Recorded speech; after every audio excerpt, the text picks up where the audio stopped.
The role of religion in shaping the world that we live in today cannot be denied, and surprisingly, religion is not just the call of those who raise their voices to implement Sharia.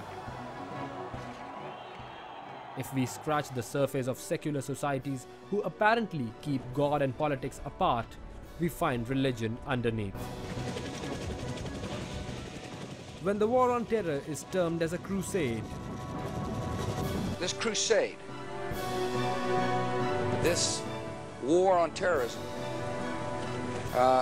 is going to take a while. It's a battle that's got to be fought in military, diplomatic, intelligence, security, policing, and ideological terms. Ideological terms. Ideological terms.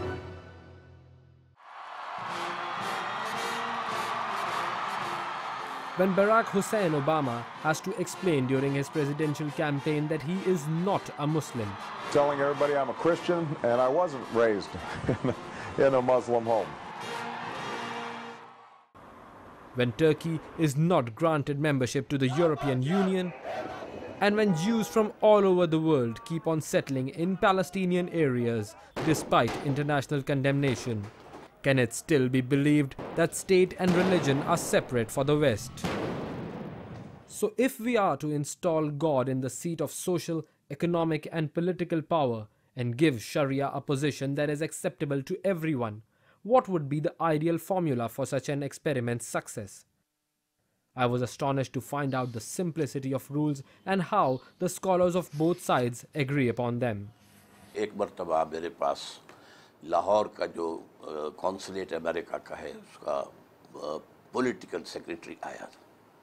उन्होंने कहा कि आप बताइए खिलाफा जो आप कहते हैं खिलाफत खिलाफा क्या है। मैंने कहा देखिए if we enter into theoretical discussion वो तो बहुत लंबा काम हो जाएगा। Take your constitution America, put 5 things in it and it becomes Islamic.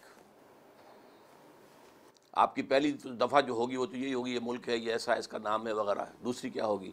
Sovereignty belongs to God, not to people. तीसरी क्या होगी? No legislation would be done here at any level repugnant to the book of God and the authentic tradition of his messenger. Who will decide whether something is repugnant or not? That will be the function of the judiciary. Number 4, non-Muslims here will be protected minority. They will have freedom of their religion, their own personal law. They will be allowed to do business, they will enter services, etc., etc. But they cannot be associated in legislation because legislation here is on the basis of Quran and Sunnah. They don't believe in Quran nor in Sunnah. Their इबादत गाहें वो जो है places of worship वो मस्जिदों से भी ज़्यादा उनको प्रोटेक्ट किया जाएगा, सब कुछ किया जाएगा। पांचवी चीज़ मैंने ये कहा है कि फिर नीचे सारे जो इंस्टीट्यूशंस हैं आज की दुनिया की डेमोक्रेसी के वो हम अडॉप्ट कर लेंगे but with in these limits. 3 बातें हैं जो इस्लाम चाहता है कि जब आपके पास रियासत हो यानी मुसलमानों के पास तो वो इन तीनों चीज़ों का निफाज करें। एक तो हुकूकुल इबाद के मामलात हैं, मसलन मैं दुनिया से रुखसत होता हूँ, मेरी मीरास मेरे बच्चों में तकसीम होनी है, कुरान मजीद ने एक कानून उसके बारे में दे दिया है। हम निकाह और तलाक़ के मामलात करते हैं, शादी करते हैं, अलहदगी करते हैं, उसके लिए कुछ कवानीन ज़वाबित दे दिए हैं। अगर कोई निज़ा हो जाएगी, झगड़ा हो जाएगा, मैं आप अदालत में जाएंगे तो एक इस ऐसी हुकूमत में जो मुसलमानों के हाथ में है वहाँ पर अल्लाह के दीन के मुताबिक फ़ैसला हो जाएगा। दूसरी चीज़ हुकूकुल्लाह से मुतल्लक़ है, वो 2 चीज़ें, एक नमाज और एक ज़कात। इनके बारे में अगर मुसलमानों की रियासत चाहे तो वो कानून साजी कर सकती है। जैसे मिसाल के तौर पर सऊदी अरब में एक कानून बना दिया गया है कि नमाज के वक्त में दुकानें बंद कर दी जाती हैं और एक अमूमी तरगीब दी जाती है कि आप आइए और नमाज़ पढ़िए, तो आप भी इस तरह की कानून साजी कर सकते हैं। ज़कात मुसलमानों की हुकूमत अगर लेने का फ़ैसला कर लेगी कि ज़कात आप दें तो फिर आपको लाजमन उसी को ज़कात देनी पड़ेगी। तो नमाज और ज़कात के सिवा दीन के ईजाबी अहकाम में से किसी चीज़ को लोगों पर नाफिज नहीं किया जा सकता।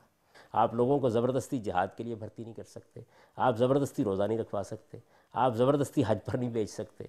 तीसरी चीज़ ये है वो चीज़ें कि जो सारी दुनिया के नज़दीक, सारे इंसानों के नज़दीक बुराई की चीज़ें हैं, मसलन झूठ बोलना है, बददयानती करना है, गबन करना है, किसी का माल खाना है, किसी के ख़िलाफ़ ज़्यादती करना है, जुल्म करना है, इस्तेसाल करना है, इस तरह की चीज़ों को रोका जाए, कानून की ताकत से रोका जाए। दुनिया की सारी रियासतें रोकती हैं। अगर आप चाहते हैं यूनिटरी हुकूमत बनाना बनाएं, इस्लाम कुछ नहीं वो रोकता नहीं। आप बनाना चाहते हैं कॉन्फेडरल बनाएं, आप बनाना चाहते हैं फेडरल बनाएं, आप पार्लियामेंट्री सिस्टम लेना चाहें या प्रेसिडेंशियल, कोई पाबंदी कुरान और सुन्नत की तरफ से नहीं है. You can do it. It is even compatible with democracy. जमहूरियत तो ये है कि आप लोगों के मामलात आपस में मशवरे से तय हों. ये जमहूरियत इस्लाम के अंदर सबसे पहले आई है. ये जो अल्लामा इकबाल ने कहा है कि इज्तिहाद अब थ्रू पार्लियामेंट होगा, उसका मतलब लोग गलत समझते हैं. पार्लियामेंट में या तो लाजिम करें कि तमाम उलमा हों ताकि वो किताब और सुन्नत के मुताबिक कानून साजी कर सके, लेकिन उसका तो मतलब ये है कि वो एक थियोक्रेसी बन जाएगी. आपको एक पॉपुलर वेस देना है, सब वोट दें. लेकिन ये कि अब उसके बाद अब एक इज्तिहाद कर रहा है एक आलिम दीन, एक इज्तिहाद कर रहा है एक और आलिम दीन, एक इज्तिहाद कर रहा है एक और. किसका इज्तिहाद will be implemented, that will be decided by the parliament. जमहूरियत कहते हैं इसको.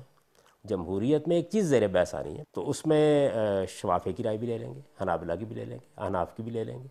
आजकल जो स्कॉलर्स हैं उनसे भी कहेंगे कि आइए आप पार्लियामेंट के सामने आके अपना नुक्ता नज़र बयान कर दीजिए. फैसला पार्लियामेंट को करना है, यानी किसी मजहबी स्कॉलर का काम फैसला करना नहीं है, वो राय देगा. पार्लियामेंट जिस कानून को अक्सरियत से कबूल कर लेगी वो कानून बन जाएगा, जिस राय को कबूल कर ले. कुरान और सुन्नत की एक हदबंदी है, उससे आप बाहर नहीं जा सकते. माशी मामलात में ये फैसला कौन मामलात हैं, सूद हराम है, जुआ हराम है. इसी तरह माशरती मामलात के अंदर ये बेहयाई और उरियानी और फहाशी और इस तरफ ले जाने वाले तमाम दायात 100% हराम है. अब इन चीज़ों को, उन उसूलों को नहीं बदल सकते, लेकिन उस हद का एहतराम करते हुए अंदर अंदर के तमाम मामलात में बाहम मशवरे से आप फैसला करें. हर शहरी को ये हक हासिल होगा कि अगर मुझे महसूस होता है कि ये इज्तिहाद जो है ये तो कुरान और सुन्नत की हदूद को क्रॉस कर गया, ये तो चला गया, जो रिपग्नेंट हो गया है, तो I shall be allowed to go to knock the supreme court, कि मैं जाकर कहूँगा साहब ये चीज़ जो है इसका फला दफ़ा या ये पूरी की पूरा कानून जो है ये खिलाफ इस्लाम है. Let me give me a chance, opportunity to prove it. आप बुलाइए, उलमा को बुलाइए, डिस्कशंस कराइए, जो आते हैं आपके पास कंसल्टेंट्स उनको बुलाइए, उसके बाद फैसला दीजिए. अक्सरियत की राय पर कानून बनेगा और लोगों को अपनी राय देने का हक हासिल होगा. बंदूक उठाने का हक किसी को भी नहीं होगा. तो इसके नतीजे में इज़्ज़त के साथ सारे लोग ज़िंदा रहें, यानी वो लोग भी जो किसी दूसरे मज़हब से ताल्लुक़ रखते हैं, वो लोग भी जो किसी फ़िरके से ताल्लुक़ रखते हैं. अगर मिसाल के तौर पर आपके यहाँ मसीही रहते हैं, आपके यहाँ यहूदी रहते हैं, और वो ये कहते हैं जी कि हम अपने मजहबी कानून के मुताबिक अपने फ़ैसले करना चाहते हैं, तो इस्लाम ये हक देता है कि आप उन्हें इजाज़त दे दें. But this simple Islamic system is not what the world sees. Rather, what is projected is a stereotyped barbaric image of people who have nothing to do with the civilized world.